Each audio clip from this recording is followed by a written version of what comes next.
പിതാവും പുത്രനും പരിശുദ്ധ റൂഹായുമായ സത്യ ഏകദൈവത്തിന്റെ തിരുനാമത്തിൽ തനിക്ക് സ്തുതി. നമ്മുടെ മേൽ തന്റെ കരുണകളും മനോണവും എന്നേക്കും ഉണ്ടായിരിക്കട്ടെ.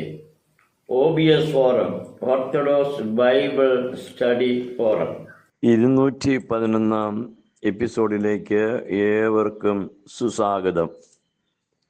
വേദപുസ്തകം മുഴുവനും തിരുവെഴുത്ത് ആണെന്നും മാറ്റമില്ലാത്ത വചനമാണെന്നും ചിലർ പഠിപ്പിക്കുന്നു. കഴിഞ്ഞ ലക്കത്തിൽ വേദപുസ്തകത്തിൽ തിരുവെഴുത്തുകൾ ഉൾപ്പെട്ടിരിക്കുന്നുവെന്നും എന്നാൽ വേദപുസ്തകത്തിൽ മനുഷ്യനിർമ്മിതമായ വിരുദ്ധ പ്രസ്താവനകളുണ്ടെന്നും ഞാൻ സൂചിപ്പിക്കുകയുണ്ടായി.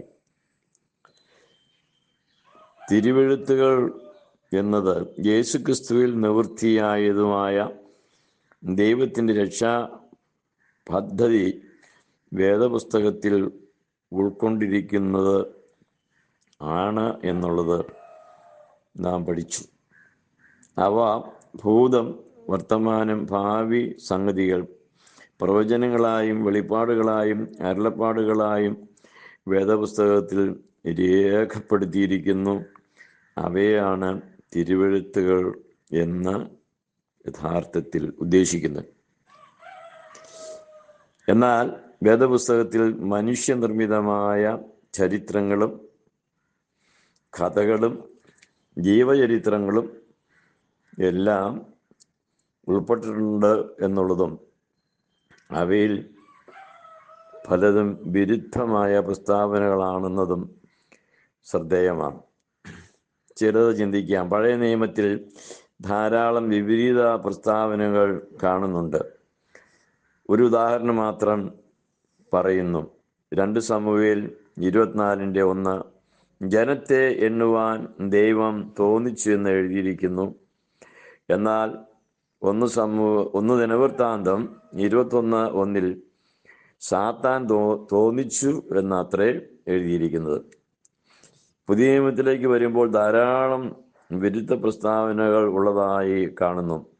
വിശുദ്ധ മത്തായി 27:44, വിശുദ്ധ മർക്കോസ് 15:32 ക്രൂസിലെ 2 കള്ളന്മാരും യേശുവിനെ തള്ളിപ്പറഞ്ഞതായി എഴുതിയിരിക്കുന്നു. എന്നാൽ ലൂക്കോസ് 23:42 ഒരു കള്ളൻ യേശുവിനെ ഏറ്റുപറഞ്ഞ് രക്ഷ പ്രാപിച്ചതായും രേഖപ്പെടുത്തിയിരിക്കുന്ന വംശാവലിയിൽ വ്യത്യാസമുണ്ട്. വിശുദ്ധ മത്തായി സുവിശേഷം 1 അധ്യായം 6 മുതൽ 16 വരെയും ലൂക്കോസിന്റെ സുവിശേഷം 3 അധ്യായം 23 മുതൽ 38 വരെയും ഉള്ള വാക്യങ്ങൾ. യോഹന്നാൻ 5:31 എൻ്റെ സാക്ഷ്യം സത്യമാകില്ല എന്നും യോഹന്നാൻ 8:14 എൻ്റെ സാക്ഷ്യം സത്യമാണ് എന്നും കാണുന്നു.